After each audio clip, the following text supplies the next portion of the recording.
Hi everyone, I hope you're all doing well today.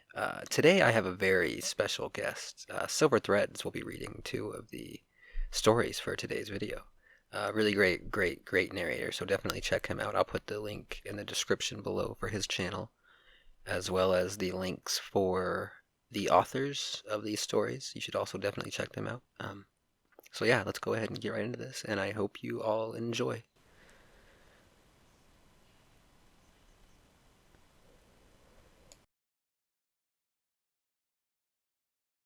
I'll start by saying I have a terrible biological father.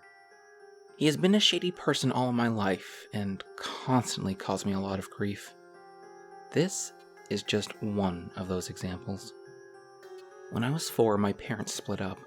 My mother and I moved states and they agreed I would visit my dad every school holiday for a week. This one particular time, I had been with him for a few days when I was playing with my cousin in a nearby park. A car pulled up and I recognized the man as one of my dad's friends. He called me over and, without thinking, I ran over to him and left my cousin at the park. He asked me if I could show him where my dad lived and I agreed and got in his car. I gave directions and didn't notice at all that they weren't following them correctly. Looking back, I didn't really know the way anyway. After way too long, I did realize that we were getting closer to the city, which is far from my dad's house. We pulled up at a house I didn't recognize and the man told me to wait in the car. I did. I didn't feel scared at all for some reason. He eventually took me inside and I definitely started to feel unsafe then. I mainly remember 2 girls passed out with their tops off and a much older man was filling them up everywhere. I made eye contact with this man and he made me sick to my stomach. I had definitely figured out that this was a bad situation by this point. A lady took me into a bedroom and brought me a sandwich. The bread was stale and I wasn't hungry, but I ate it because I felt bad for her. Which doesn't make a lot of sense, but that's what I was thinking about. The lady told me a lot of things I didn't understand, but when she left, I remember thinking my dad was coming to pick me up soon. I fell asleep waiting for him. I went to bed that night and no one came to see me the next day until I cried very loudly and banged on the door. The lady came back and yelled at me for stinking up her bedroom, and I asked about my dad. She said he was coming tonight after he finished work. She didn't offer me a shower or a bath, so I sat in my soiled pants all day. After that, everything turned into a blur, really. My dad did not come that night, and I was so terrified. In my head, I felt like I was there for months. I thought I was missing school and everyone had forgotten about me. In reality, I was there for 5 days. They let me take 1 shower. I don't remember eating much, except for boring sandwiches, and I had chips and gravy once. Finally, my mom drove across the country to come and get me. After not being able to get a hold of me or my dad for so long, and then me missing my pre-booked flight home, she panicked and came looking for me. Thank God she did. She found my dad at his girlfriend's house, methed out completely, hiding out. Turns out he owed a lot of drug money to the people who had taken me. They had told him that they had me, but he couldn't afford it, or didn't want me back. Whatever it was, he didn't bother to try to get me back. My amazing mom paid his debt for him after borrowing from a lot of people, and she came to get me back. I remember when someone came into that room and told me my mom was here, and I walked out and I could smell her. It was the best feeling to feel safe again. She took me home and I didn't see my dad again for a long time. She never called the police. My parents' relationship was very complicated then, and I fully understand the choices she made. I'm definitely okay now. I've spoken about this in therapy, and I've come to terms with most of the things I went through as a child. But still a fucked up situation for a 4-year-old to have to be in. So, to my dad's friend, the sandwich lady, and even to my dad himself, let's not meet.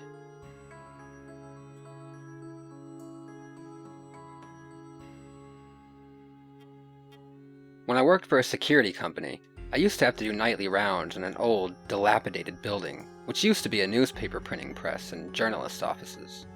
Usually, I would do these rounds around 3 or 4 a.m. The building was 5 stories, and on each level there were small metal cylinders attached to walls and doorways, which necessitated the usage of a degi stick, which I'd press onto the points, which registered to the main office to prove I was doing all 5 floors, end to end. Some of the building was lit, as during the day, workers would be inside servicing electric panels or tearing apart floors. When I did these rounds, nobody but me would be in the building. It had a cold chill inside at the time from the winter air. Walking through a large, abandoned building in dead silence, I admit, was somewhat creepy. The smell was old and stale. Sometimes I'd hear strange noises, but nothing too serious. I felt generally comfortable in the building, except on one floor, floor 3. One end of the floor was lit by an overhead light around the staircase, but the other end, which stretched a good 10 or 15 yards, was pitch black. Whenever I'd make my way down that hallway, which you could only go left, to another hallway, to which eventually led to an open room with short, segmented cubicle walls, previously an office floor, and on the other side, dark, open bathrooms, which looked like something out of Silent Hill, I always felt uneasy. Extremely uneasy. That feeling some get when they say, I felt like I was being watched? Yeah, that was me.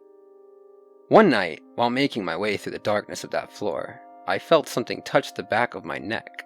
I swatted at it, thinking maybe a spider had landed on me. But no, nothing there. I shone my flashlight everywhere and found nothing. The hair stood up on my neck, and I made a run for it. I looked back behind me, ignoring the final degi point I had to hit, which involved me walking the full stretch of the hallway, through a door to another creepy dark room, hitting my point, and going back to the eerie hallway and finally back to the light, and swear I saw a shadowy mass moving about near those dreaded bathrooms. Later on that night, I went to evaluate a guard at another site, who used to work in that building 4 years ago, when it was functioning with employees. I started to tell him about that building. I said to him, yeah, I get weird vibes on, and he immediately interjected with, the 3rd floor. I was dumbfounded, and my creep meter shot so high it broke the glass. I asked him what he meant by that before revealing my story. He told me that a woman had committed suicide on that floor. Her husband left her, and she got up from her desk, walked to the window, and leapt out, landing like a splattered pancake in the parking lot. Not long after, the women on the floor refused to stay past 4 o'clock, and they all avoided using the bathrooms. They made claims of hearing voices and seeing shadows out of their peripherals, among other things. He used to do the rounds in that building during working hours, but one night he stayed late and did rounds after dark when everyone had left. He felt the same vibes, and he also claimed that on that night, he shined a flashlight down in the direction of the bathrooms and purportedly saw a tall black figure slightly hunched over, standing in the hallway, back towards him, peeking over its shoulder. He bolted out and never went on that floor again, or at least near the bathrooms. To give some detail on why the bathrooms were so eerie, they were both next to each other and doorless.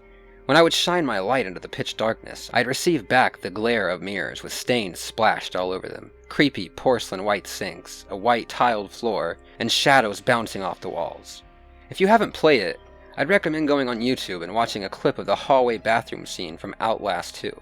The corridors and bathrooms are strikingly similar to what I'm describing here. Just those images alone will give you goosebumps.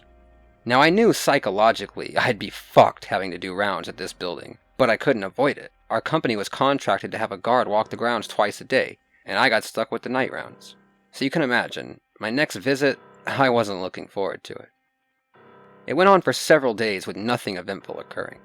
However, the feeling of dread wouldn't subside, only strengthen. Finally, one night, I worked up the courage and said out loud, if anyone is in here, make your presence known now. Stop fucking with me. Nothing. I continued down the dark hallway, through the door into the dark room at the end, flashlight in hand, hit my point, and re-entered the hallway, passing the bathrooms and going to turn right into the dark, open cubicle area. Suddenly, the temperature plummeted rapidly, and I froze. I can't explain it, but I got this sinking feeling in me that something was right behind me. Now, I know that typically, when people give their accounts of seeing ghosts or demons, it's usually just tricks of the light or their own mind seeing something that isn't really there. But mentally they somehow contort reality to fit their skewed beliefs, that they're seeing something which is not there. Well, I've had that happen to me before, and this was not one of those instances. I was completely awake, engaged, and lucid. Hell, I'd never really believed in the paranormal or the demonic. I was never religious. Anytime I thought I saw a ghost or spirit, I was able to conjure up a reasonable explanation.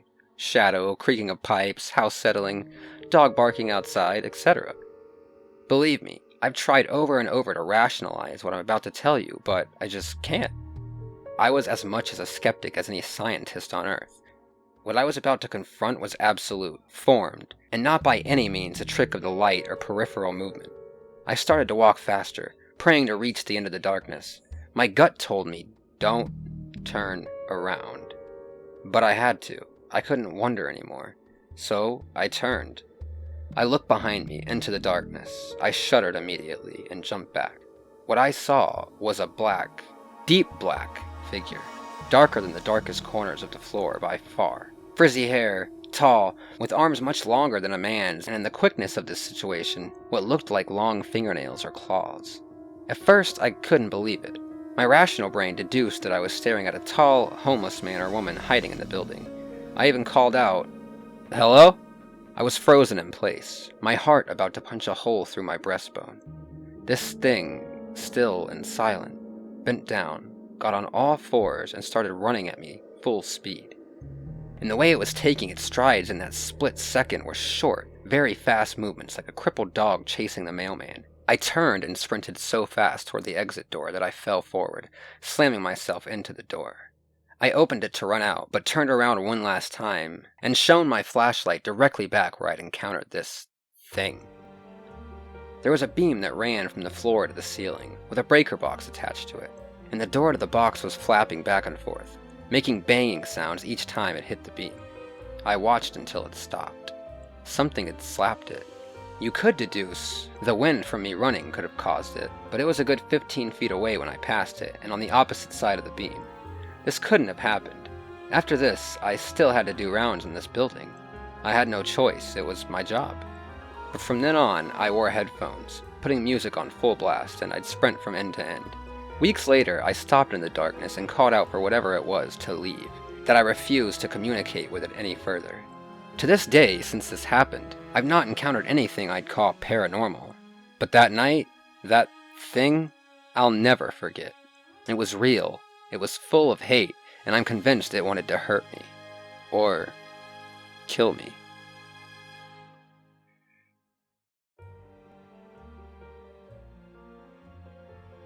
I know someone who died and has apparently seen hell. I say apparently because I can't be sure, but the description is exceptionally vivid. He died of an overdose on a hospital bed for approximately 2 minutes. This is a transcription of his account. He remembered waking on a hospital gurney in a dark hallway with black wood floors and walls, and a black structureless ceiling which looked like pure darkness into a seemingly endless void. To his left was something, or someone, in a nun cloak. To his right was a pale white chicken skin looking humanoid, naked, and both were pulling the gurney down a hallway. There were candles attached to the walls, but none were lit. There was a trace of light without a source, dimly illuminating the area. It was not hot or cold, but all of his senses and emotions were intact. There was a pungent stench of old hickory wood, vomit, and the smell of a hospital, like bleach or some sort of sanitizer. He thought for a fleeting moment that he was being taken to surgery, but something was just off. They arrived at what looked like a hostess table at a restaurant. Another humanoid, demonic figure appeared. It had normal human eyes with big, black, piercing pupils. The eyes were serpent-like, with the pupils spaced all the way to the outer corners of the eyes, like they were looking in 2 different directions. One to the left, the other to the right, like lazy eyes, but the most unsettling part was how they both were staring directly at him, or through him. This phenomenon with the eyes has been accounted for in actual, real-life exorcisms, including Annalise Mitchell and Maurice Therold. I would advise taking a look at photos of each of those people during their own exorcisms. For some reason, the description of the eyes and its link to exorcisms that have actually occurred disturbed both he and I, and is one of the most frightening aspects of his experience, despite being a minute detail. The creature was also pale chalky white and had a strange thick skin, very tough, almost like its epidermis was made of a giant tendon. Oddly, none of the demons emitted shadows. It had deformities all over its body, bumps poking out of its face, head, and back like horns that had not broken through the skin, and it moved around crookedly. Standing at about 10 feet tall with lanky arms that extended to the floor, this thing picked my friend up out of the hospital bed and held him like a newborn baby. It was looking down, smiling at him like a new mother cradling him, and singing a sinister hum. Not Rockabye Baby, just something like a satanic hymn. He recalled the phrase, "Baby, don't cry." It was the baritone melody of the hymn which stayed with him for maybe a day after this. The creature in the nun cloak walked up to what looked like a professional paparazzi camera, except it didn't flash. It oddly and eerily just clicked over and over while the creature with the strange, foreboding face posed with my friend dangling from its arms. It began to shed a tear out of some morbid compulsion of joy. Another gaunt, frail humanoid approached and held him as well. It was almost the same as the other, only with long, thin hair and broken teeth, like it had been eating rocks or biting holes in the walls. Strangely, the hallway had no doors. The second creature with the broken teeth seemed to materialize out of thin air. After the photographs, sinister and dreadful things began to happen.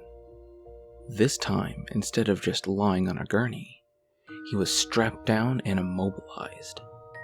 The nun and the strange demonic creature each grabbed aside and began pulling. He began to feel sick, like he had the flu. He began to form lesions all over his body, like a late-stage AIDS victim. Though he was naked, he was wrapped in a sheet up to just above the nipple area, but he could see blood seeping through the cloth. He began to feel the symptoms of severe pneumonia. He was burning and freezing, and he began begging for a doctor. He started to vomit all over himself. Every time he would yell out, he could feel the sound of the words come out of his mouth, but they didn't audibly register. There was silence no matter how hard he screamed. Strangely though, despite the silence, the naked creature would turn back and grin at him every time he cried out for help. And then it would suggestively look at the cloaked figure and laugh. The cloaked figure never revealed its face. The further down this corridor they went, the warmer it got, and the more he would sweat, throw up, and try to jump out of his own skin, begging for help. Even though they were marching toward darkness, smoke was coming out of whatever was ahead. Again, it was just a hallway. Not a giant palace or fiery inferno like we all imagine. The smoke was more reminiscent of the kind coming from a hot grill with burning burgers on it than a forest fire or anything massive. The heat was greater and greater the further they went and soon became overwhelming. The metal around the rim of the gurney began to heat up and burn his skin, and he couldn't move. But he tried like hell to no avail, and he began to choke at the heat. His flesh started searing and eventually began to melt off. In hell you feel pain, but you continue to exist. The room began to get so hot that it started doing that mirage thing as a hot grill or a desert would do. He felt like he was boiling to death in a brazen bowl and was also so sick he couldn't move. They approached a creature sitting in a chair reading a book with its legs crossed, like it was bored and waiting. The book cover had a strange symbol on it, but he can't remember exactly what it was. Once they finally reached a stopping point, the creature in the chair sat up and all three ripped him out of his gurney and tossed him into a 4-foot by 4-foot room with a locking steel door, a tiny room for the demons to watch, and there was foot-long spikes coming from the floor, walls, ceiling, and seat. Inside was also on fire, so no matter what he did, he was stabbed with knives, burning alive and unable to breathe because of the smoke and heat, suffocating and not to mention still incredibly ill. Like the worst heroin withdrawal on Earth, multiplied by a billion or so. Because of the tightness of the inside of the room, he could never sit, lay, or rest, and he was forever being pierced all over by molten hot spikes that impaled his flesh like butter. He believes that the existence of the seat was in that room just to taunt him, to give him a semblance of comfort, but if he would sit, he would be stabbed through the legs and buttocks. At one point, he was burning so badly that his eyelids melted off and his eyes were searing. He became blind. You know, sometimes, if you are having a staring contest, you eventually have to shut your eyes because it burns? Well, imagine that happening to you at all times, only much, much more painful. He was blind and at one point couldn't see the seat, and went to sit down on the wrong side, but fell into the knives and they drove through his back and spine. He was completely and utterly engulfed in blinding, burning white-hot flames. Then he was resuscitated. Despite the fact that he died for 2 minutes, his experience lasted what had to be days. It would have been almost impossible to dream all of that in 120 seconds, not to mention in chronological order by a brain which was not functioning. He believes he was shown hell by either the devil or a guardian angel, and he was clean in 2 years. A lifetime in terms of recovery. He went back down the road of chasing the dragon again. Then again he got clean after another experience of death. Many have accounts of their experiences in hell, which are almost identical to this, described the exact same way. The end.